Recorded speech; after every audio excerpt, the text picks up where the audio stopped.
začetka, v negativnem smislu se verjetno niti eni, niti drugi danes. Igralci, kateri do zdaj niso igrali. Met je bil to. Minuta in dobrih 10 sekund še do konca. Marcel Rodman, Tomaž Razingar strelja na drugi strani, Andrej Hebar. David Rodman je bil tam. 1-0 za Jeseničane. Minuto in 7 sekund pred koncem prve tretjine so Jeseničani povedli. Tukaj le vidimo Davida Rodmana, 13 golov je že dosegel v tej sezoni, največ med vsemi hokejisti Jesenic, 12 sta jih dosegla tudi Pareter, Andrej Hebar. Poglejmo si še enkrat odbit plošček, na to pa David Rodman in 1-0. Je to napaka branilcev, ker niso pospravili tega odbitka? Sigurno, branilci morajo bolj poklicati. Ni prišla do naslovnika, Kevin Mitchell, pa sedaj Todd Elik proti Benamu, strel Benama, 1-1. 27. minuta, 1-1 ob igri, z dvema igralcema več je snajper Frankie Benham, potem ko na zadnji tekmi niso bili Ljubljančani, pripravili so strel za snajperja za Franka Benhama. No, v tej situaciji je Elik izjel dober igralec. Nakrsko ima pločico po svoji posesti preigri 5-3 ali 5-4, to je veliko kvalitetna in Elik v se pravu. Pa Saba Hudin Kovačevič. Kovačevič proti Borisu Pretnarju, ki ima nekoliko je imel izpraznjeno levo krilo. Podajo v sredino Tomaž Razingar, 2-1. 2-1, Tomaž Razingar. To je bil njegov 50. zadetek v Ligi EBL. 12. gol v tej sezoni za rojenega strelca Tomaža Razingarja. Gol tretjega jeseniškega napada, podajalec je bil Boris Pretnar. Jeseničani imajo znova zadetek prednosti. Prosim za analizo.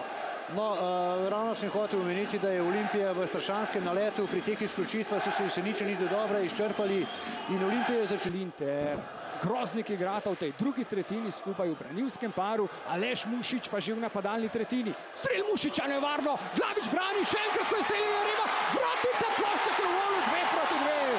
Aleš Mušič ter Julij Goličič sta bila pred vrati, Olimpija je prišla do izenačenja v 37. minuti. 2-2, veselje ljubljanskih navijačev v hali Tivoli.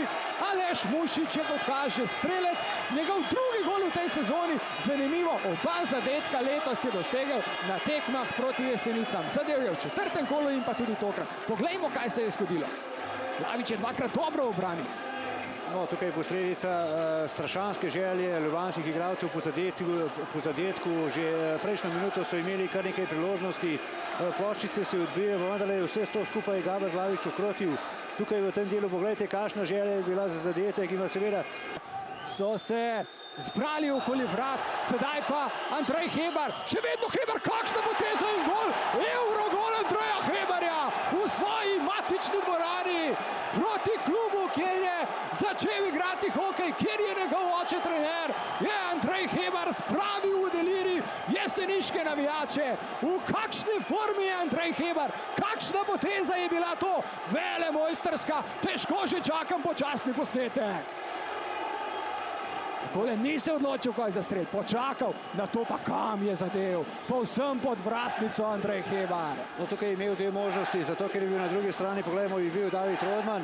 Branilec tega ne bi smel storiti, kar je storil, skratka ulegel se je na ledeno ploskev, to pomeni, da je igralec smrt. Sedaj prodor, Egona Muriča, odločil se je za strel, ali je bil plošček v golu, tako je. Presenetil je Egon Murič Gabra Glaviča. Kakšen zadetek znova, tokrat je ta počasni posnetek. Ja, je šel ta golna rovaš Gabra Glaviča. Bil je izredno natančno sicer odmerjen. Ob prvi vratnici. No, mislim, da je vratar na prvi vratnici. Intranovo pa je medtem zamenjal Brendana Jeremo. Želter, nevaren strelni gol! Frank Benham! 4-3 vodstvo Olimpije, ki je prvič danes v prednosti v ligi pred tem srečanjem. Poglejmo si to akcijo. Ralf Intranovo, potem pa Frankie Benham takole s pekent udarcem. Mislim, da med nogama Gabra Glaviča zvone. No, to je tisto, kot sem omenjal pred parimi sekundami. Igrajo pravilno. Ja, Olimpija je tudi v tretji.